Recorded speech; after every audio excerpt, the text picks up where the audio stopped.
पुराने यूनान में महिलाओं को कई सालों तक चिकित्सा यानी मेडिसिन की शिक्षा हासिल करने से मना किया जाता था।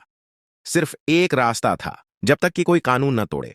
300 ईसा पूर्व में पैदा हुई एग्नोडाइस ने अपने बाल कटवाए और एक आदमी के कपड़े पहनकर अलेक्जेंड्रिया मेडिकल स्कूल में दाखिला लिया।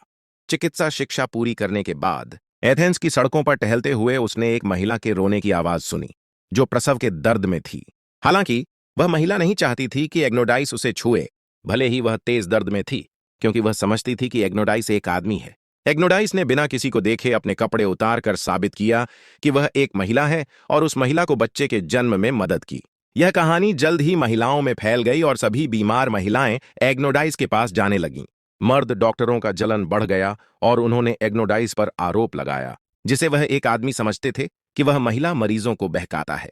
उसके मुकदमे की सुनवाई में एग्नोडाइस ने अदालत के सामने खड़े होकर साबित किया कि वह एक महिला है, लेकिन इस बार उसे चिकित्सा की शिक्षा हासिल करने और एक महिला के रूप में चिकित्सा का अभ्यास करने पर मौत की सजा सुनाई गई। महिलाओं ने इस सजा के खिलाफ बगावत की, खासकर उन जजों की पत्नियों ने जिन्होंने सजा सुनाई थी।